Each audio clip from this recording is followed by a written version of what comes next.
Yeah. Also, I really wish Sarah would drop as this bonus that chapter she talked about where Nesta envisioned a threesome with Cassian and Azrael. Like, Nesta envisioned, like, can we have Drop that, Sarah? it! Drop it!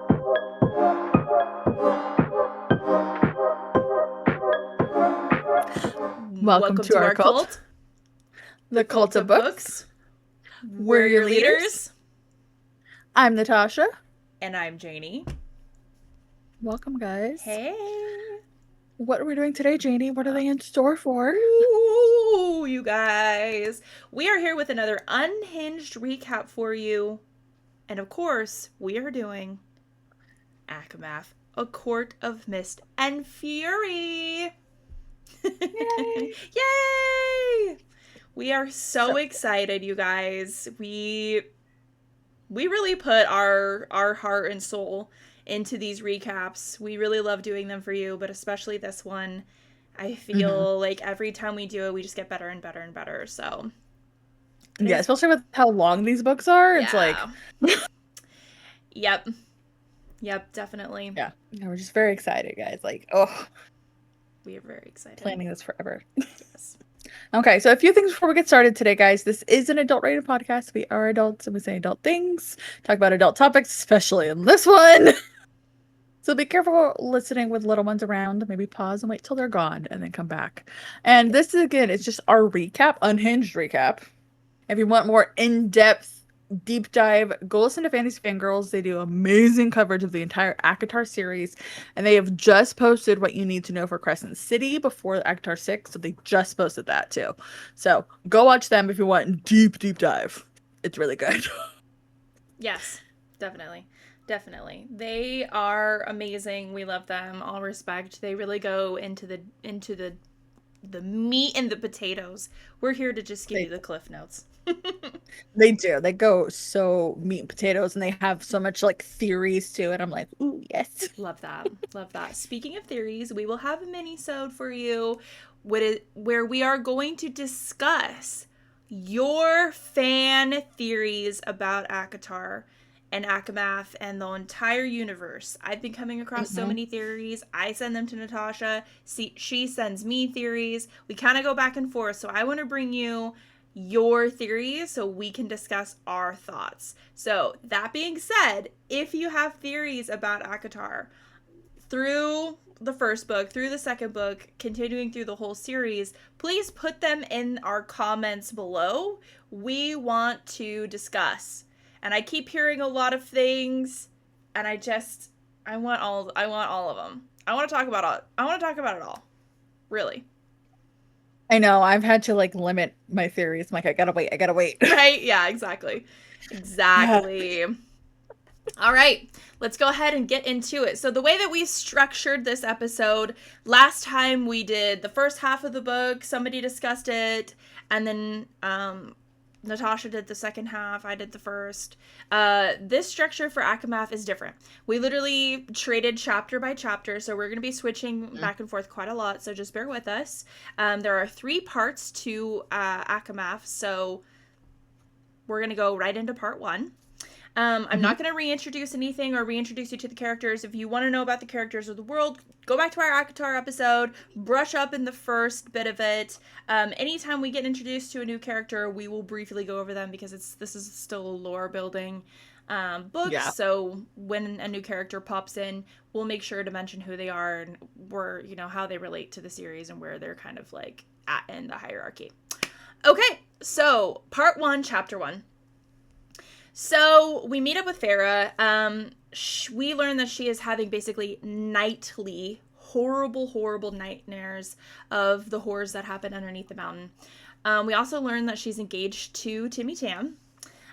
So they've been together at this point for about 2 months post Under the Mountain. And Timmy Tam basically does not let her leave the manor. She really wants to get out of there. She wants to go and help in the village. And instead he's like locking her down and being like, no, you need to plan our wedding. Remember, we're engaged. And so, she's dealing with a lot of PTSD at this point. A lot of PTSD. What really irritates me is she gets up throwing up in the middle of the night, like 2, 3 a.m., you know? Tamlin just fucking sleeps through it. Like, you deal with you. You know, it's like, sir, the love of your life, your fiance's having a nightmare throwing up. Go check on her. Yeah. Yeah, No. he's not being supportive at all. And I understand that, like, he went through something traumatic as Yeah. well, but he's not being a good partner. You know, we kind of have to think about, you know, we get more of the Tamlin history in this book. So Mm-hmm. now that we have that, like, lens of what has happened to his family, we know that he didn't really ever have a good example of, like, what a healthy relationship or a healthy family is. So through that Yeah. lens, we can understand why he's acting the way that he is, but he's also not choosing to break any cycles, and that just is, like, it's disappointing. Yeah. Minimum. Yeah, it really is disappointing because it's like you even said your parents were not made for each other. Like they Yeah. should not have been together. And you're deciding to like kind of follow that? No. Yeah. Like you hated the way your father was. Like that just irritates me. Yeah. I try not to let my Tamlin hate show too much right in the Okay. beginning. But right now it's like, okay. So chapter 2, Feyre's planning her wedding, wants to go to the village, you know, like really, really wants to, and Tamlin's like, no. So, as Janie said, it's about 3 months since Amarantha, and they've been engaged for 2 months. And Tamlin's really not telling Feyre anything about like creature attacks that are happening, anything that's happening around. So he's keeping her in the dark. She wants to know. You know, she wants to help. Feyre is a helper. Okay. Mm. And Tamlin's like, no, go sit and do women things, you know, go be elsewhere. So we also meet the High Priestess Ianthe. Fucking hate her. Yeah. And she's helping Feyre plan her wedding and being Feyre's like emotional support clutch, basically. Like Feyre Mm-hmm. clings to her for everything. And she's basically doing all of the planning for Feyre. And she's like, do you know, want anything? Feyre's like, no, but no red roses. None of that. It's the only thing I don't want. Anthony's like, got it. Red roses everywhere. Like, yeah. Yeah, it's really it. But we learn there are 12 high priestesses that govern across every territory in Prithian. Um, and so it's like, okay, so it's like roughly two a piece, roughly, Yeah. you know, because there are 7 territories, but it's like roughly 2 a piece. But it's like, I'm questioning about the Night Court. Isn't that Clotho? We'll We'll get find there. out in Echo We'll get Wharf. there when we get there. Yeah. But yeah, we're reading this. I'm like, where's the Night Courts? Mm-hmm. And one thing though that we get in this that comes back much later also, Feyre is asking Tamlin, what are your people gonna call you? What are you gonna call me? You know, and he's like, you know, whatever, you know, my wife, my lady type thing. And she's like, oh, not High Lady? And he's like, there's no such thing as High Lady, Feyre. Like, get that out of your fucking mind. And she's Oh, like, good, Feyre. I don't want to be it. I know. Yeah. But she contradicts herself a little bit. Yeah. I also think that shows her happiness, you know, versus later. It does. I totally agree with you. So moving on to chapter 3. So more time goes by, right? She's miserable in this manner. So she keeps begging Tamlin and Lucien both to get her the fuck out of there. So eventually Lucien comes to take Feyre to the village to show her she's not needed.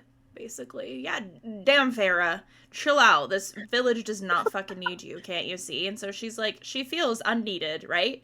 She shows up Yeah. and they're like, We're good. thanks. Yeah, thank you. But so and then we learn that the tithe is coming. So yeah, all these terrible shit for 50 years. They go underneath the mountain, a bunch of more terrible shit happens, and then you know, Tim Tam thinks, "Oh, now this is the time to start, you know, the taxation.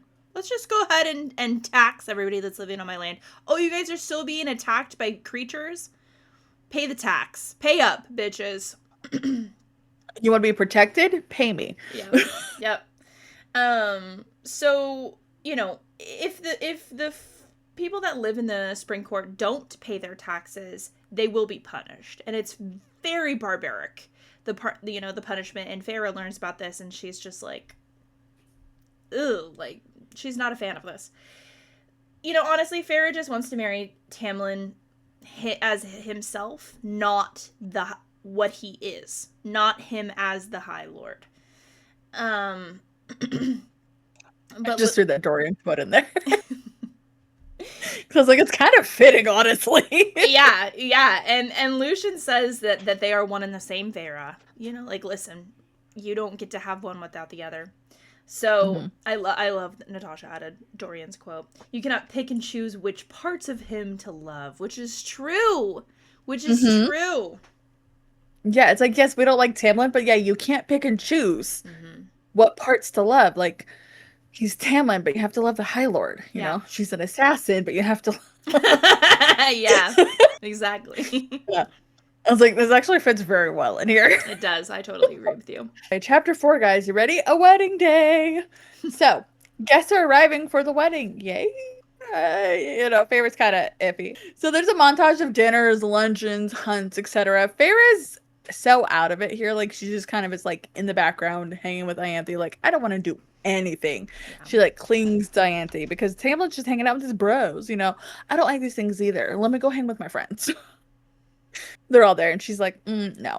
But here we meet Bronn and Hart. And right now, you're a little iffy on Bronn and Hart. I love them in ACOWAR.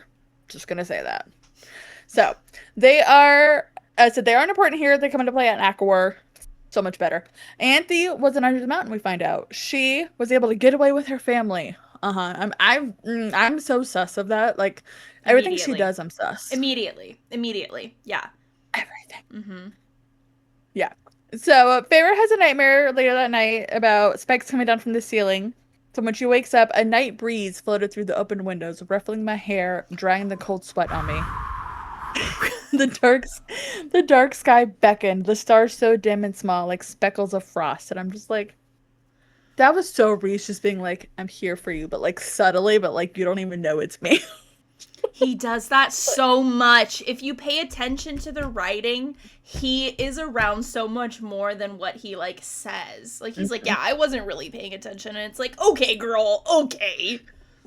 Like, even in 54, he's explaining, like, I saw your nightmare with the bogey. We talked about that, how there was a shadowy presence, but, like, he's like, I couldn't do anything. It's like, he was watching that. He was there. Yep. It's like, Rhys has done so much. Anyway, Anyway, Rhys, I love you. So, now it's wedding day, and we are in this gorgeous, ugly dress. I don't even know how to picture it. Like, I'm picturing, like, because everyone says it's ugly. I'm picturing more Amy from Big Bang Theory, like big poofy sleeves. Yes, you know, like 80s. Yeah, literally like 80s ugly, poofy, ugly, like the faux hawk bullshit. Yes. Yeah. Everything. Like, it's so ugly. But Anthony's like, oh, you're so beautiful. And even Tamlin and Lucian laughed. Like, I love Rhys's dicks at her, too. But, you know, Ianthe's in charge, so whatever. And Feyre started walking down the aisle, and there's red petals. And she asked for no red. So in her mind, she starts spiraling. She's like, it's blood. I need to get out of here. Anyone help me. Help me. Save me. Anybody save me. Hello, Feyre, darling. Yep. Our love, Rhys shows up and takes us from the wedding for our bargain. So he's calling in his bargain now that he made with us underneath the mountain. Because of all the red petals, we are triggered. We, being Miss Feyre darling. Feyre is like, wait a damn minute, because she didn't hear anybody screaming for help. But it was indeed her screaming inside of her mind that Rhys picked up on because of their bond and their deal that they made underneath the mountain. So Feyre's like, bitch, I hate you. Why the fuck are you here? And he's like, you're gonna be safe with me. Just chill out. I'm gonna make good on my deal. You're gonna be with me for a couple of weeks. Because bitch, you got time to pay up. Remember all those months that I didn't come to collect on my deal? Cool. So you're gonna be here and you're gonna hang out with me. And I'm going to teach you how to read, you illiterate ass bitch. And Feyre at this point is so pissed that she throws her shoes at him, which I just love. Like, I could visually just see that.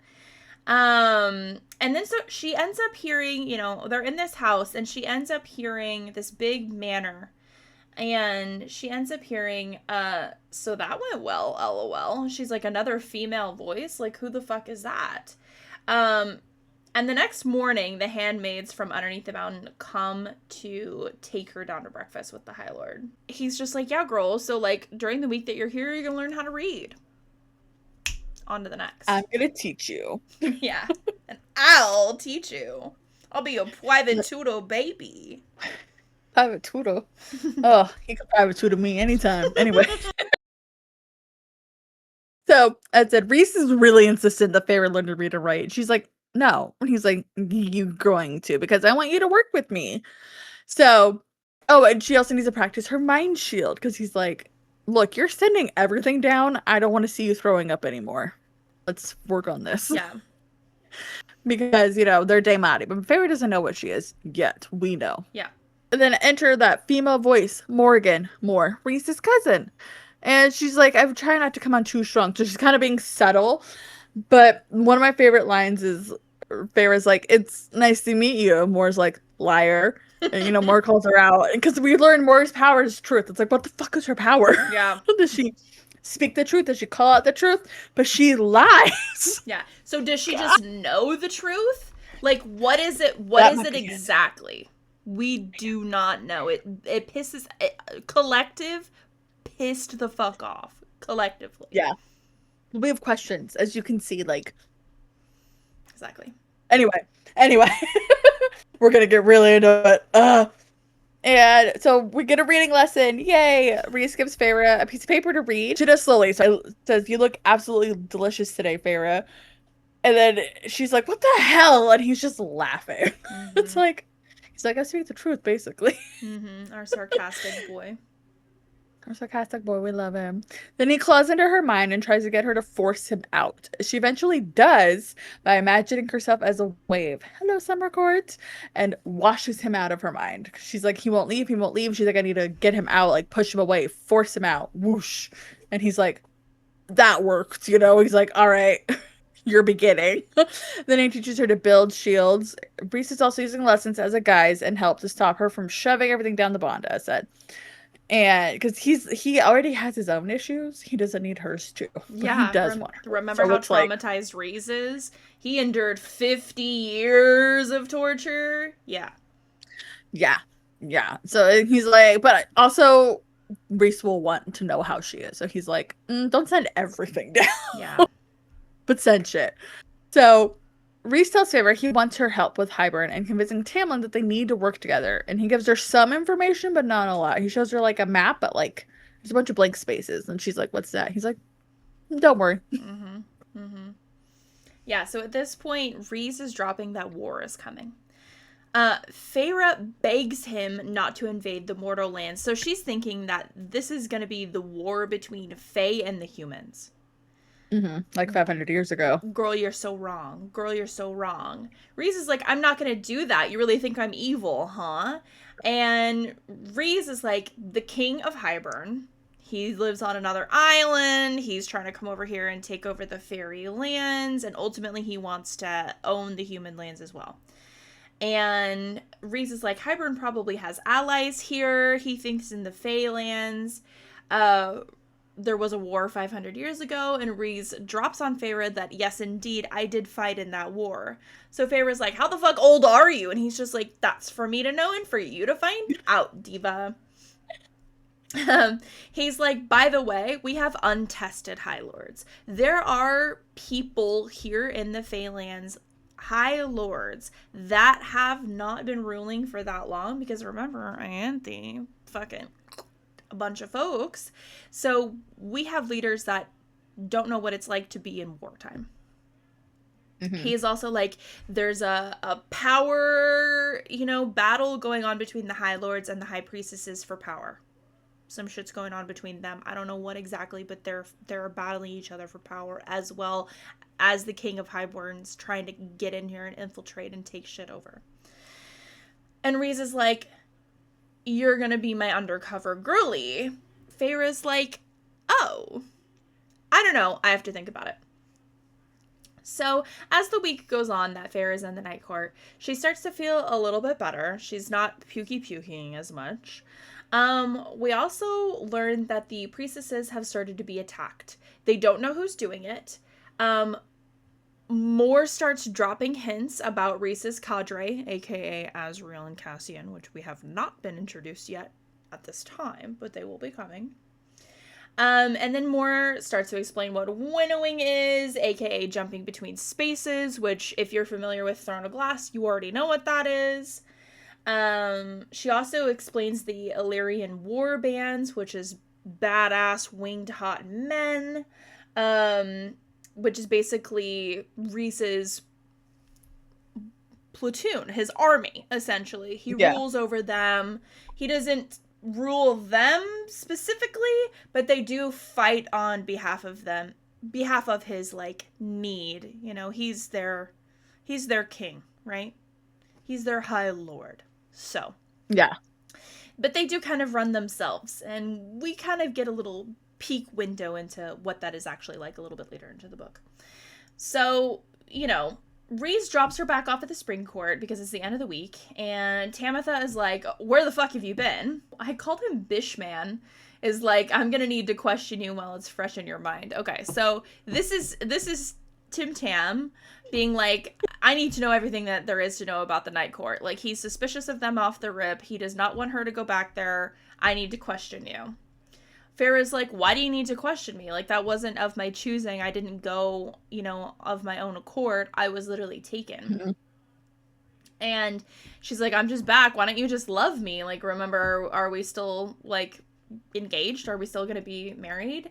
And Tamlin is basically insisting that now that she has this deal and she's going to be going back and forth with the Night Court, because it's apparently very obvious that she needs to be spying on them and reporting back.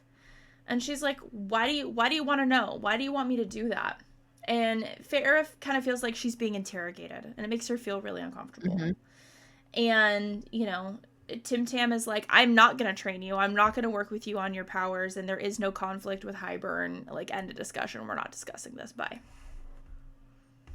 Yeah. Shuts There's down. so much. Yeah, absolutely. Mm-hmm. All right, guys. It is tithe time. Time to pay your taxes. Give it up.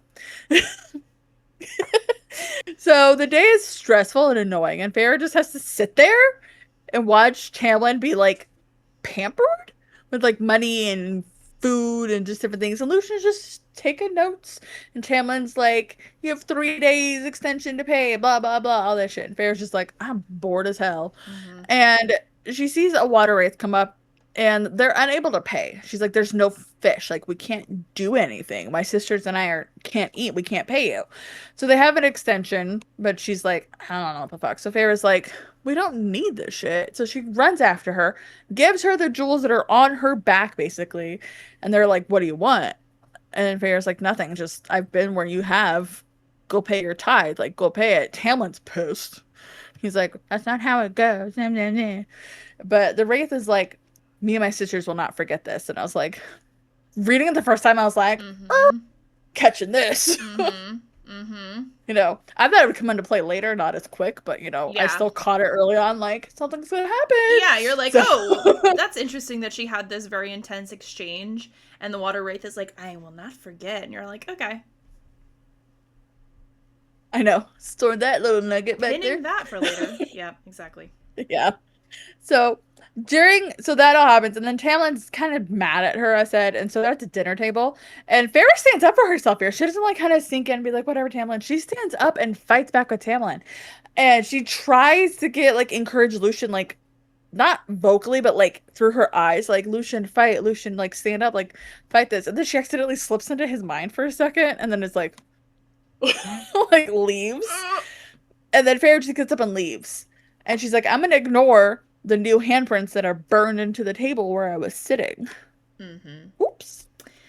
So Alice comes up and tells Farrah that the water wraith has insatiable appetite and that the jewels she gave her won't even last her a week. However, doing that does mean that she is in your debt. Tim Tam doesn't know how to read the room and basically gives Farrah a mobile paint set that is that basically completely triggers her, because she hasn't been painting due to her, you know, PTSD. Like, That was from a time when Feyre was happy and content, and he just like he does not know how to treat her, what to do with her at this point. So he's like, "Oh, the paint set," and she's like, "Cool." She's like, "That's not what I wanted. I need room to roam. I need to roam where you want to roam around, bitch." And and he's like, "Cool, I'm not comfortable with that." He's basically he's acting like a tyrant. And he's like, "I am not going to let you go." And then Feyre drops the bomb, you know, maybe you should marry somebody that can actually put up with this insanity. Right? And he fucking loses it and blasts the whole bumbleclot place to pieces.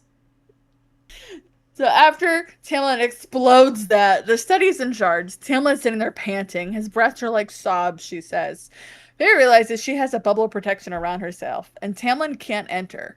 This was an automatic thing she put up that didn't even realize she did to protect herself. And once the shield drops, Tamlin immediately drops to his knees and apologizes, promising he'll try to be better. I won't do it again, blah, blah, blah. The rage can get out of his control sometimes. Feyre hasn't said anything, but she hugs him, and I'm like, don't do that. So he kept this up for a few days, dropped the guards around her, but she knew she was still watched, with nothing to do when the thing is out of town. She says she goes to the library to practice her reading and writing. So when Tamlin's out, she's like, I'm going to go read and write. Because, practice. After a night together, she hears voices, and the next day, Tamlin arguing with someone. Oh, it's Rhys. It's time to go to the other parent's house. So you're thinking about custody, and I was like, that's perfect. Yep. So it's the custody drop-off time. And so Feyre comes out just in a blanket, and Rhys's grin falters. He's like, do you not have any food? Like, Feyre is getting so thin and gaunt. She doesn't even realize that because she goes to bed not hungry. And Rhys, his eyes go cold. He does not look happy. Feyre gets dressed and is talking with Tamlin about mending things to prep for war. And he's like, stay in your lane. Go. Basically, he's like, we don't need to talk about this. Like, you don't need to know. Yeah. It's like, okay. Yeah. He wants Feyre completely out of the picture. Oh, yeah. So, Rhys ends up confronting Feyre and is like, what the fuck is going on with you? I felt a spike of fear during our month apart. What was up with that? Feyre's like, don't bother to ask. I'm not going to tell you. He asks about the wedding. She's like, it's on hold. Mind your business. Rhys is like, okay, well, besides any of that, have you given any thought into being my employee and being a spy for the Spring Court? And she's like, pretty much no. At the end of the week, Rhys is basically begging her, being like, how can I help you? And Rhys is like, she wins if you let yourself fall apart. And by she, he is referring to Amarantha. Feyre becomes icy with rage. So we start to see a little bit of maybe one of those gifts from the Winter Court. Icy with rage. A little hoarfrost action. A little flame power wrath situation. Rhys kind of goads her into these feelings because he wants her to develop her powers. After that week, Rhys drops Feyre off, divorced parent style. And she kind of knows that she's going back to losing her freedom at the Spring Court. So, side note, Rhys, while confronting Feyre, is like, I have so much going on, I am tempted to unleash all of my powers across the world just to wipe the board clean. It's giving Valg. It's giving Valg energy. Like, what do you mean he's that powerful that he can just wipe the board clean? Can he actually wipe the board clean? Is it a figment of speech? I don't know. Because, like, some of the actions that he takes, I'm like, is he actually that powerful? Because, like, he couldn't fight the King of Highborn at the end of this. You know, he didn't prevent any of his friends from getting hurt. Like, I know. This is giving such Valg Maeve energy. Mm-hmm. Like, especially the violet eyes, like, yeah, theory. Yeah. We'll get that in theories episode, guys. So, Feyre's dropped back off. And Sandy said, divorced parent style. It's very fucking fitting, honestly. Yeah, like, as soon as you said that, I'm like, yes. Yes. Yes. So she comes back from Reese's house and knows she's about to be more restricted. She sees Lucian's red hair from like the corner of her eye, has like a mini panic attack, thinking it's Amarantha. Girl, get it together. It's not. She dead. Tamlin fucking killed her. Anyway. She's like, I need to get out of the house. She sees the group, Lucian, Tamlin, some guys getting ready to go, and she tries to go with them. Tamlin says, no, don't come after us. So she's like, what? There's a barrier around the house. He trapped her inside. Anybody else can come and go. She cannot, unless Tamlin approves it. And so they leave, and Feyre starts to have like a panic attack. She's like, I'm trapped. And she wraps herself unknowingly at this point in black, like smoke. And no one can see her. No one can get to her. You hear a voice call out. You know it's Alice. But she kind of blacks out. And then she feels slender, strong hands grip her shoulders and pull her from darkness. She's being carried, and she thinks it's Amarantha. At this point, she doesn't care. Normally, she panics. She panics seeing Lucian, thinking it was Amarantha. Now she's like, I don't fucking care. She can kill me. We hear Alice go, please take care of her.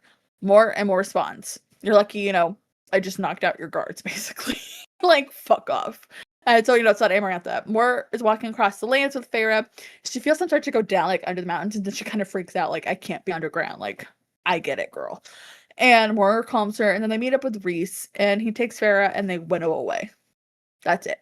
So, Feyre wakes up to Rhys, and he's like, you never have to go back to the Spring Court as long as you work for me. I will never make you go back there. I know that you're miserable. I know that everything that you've endured is so much worse than what you've been telling me.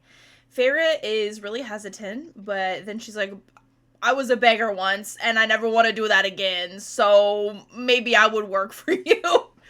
Rhys is like, okay, you're going to recover here. I have business elsewhere. I'll see you in a bit. But Feyre's like, please, for the love of God, do not leave me alone. Take me with you.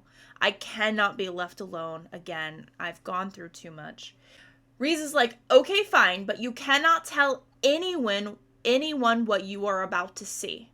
None of your friends in the Spring Court can, know about this, see this. You cannot share them with them. You can't share what you're about to see with them. It's very secretive. Feyre is like, honestly, fine.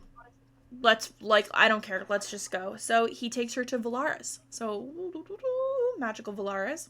Nice. She thinks that Amarantha destroyed everything. So when she pops into Valaris, when they pop into Valaris together, she's shook.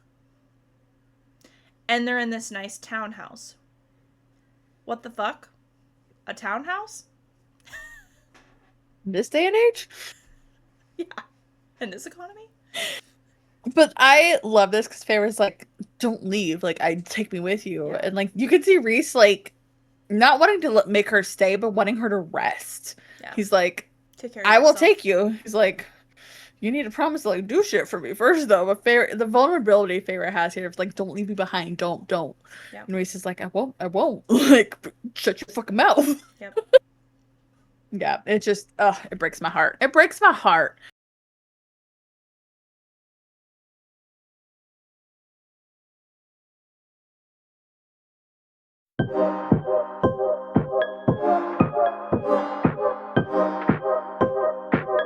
Honey, you gotta turn that down. Did you hear him? Did you hear him? No, I didn't. He went. I'm just laughing because you're like, honey, and I'm like, where's my super suit? Where is my super suit? Like, oh my god. So everybody clicks into her acting, and I feel like Tamlin would have caught it if he wasn't so out of his fucking mind. Obviously, Lucian is like, no, I don't believe it. I don't believe any of this.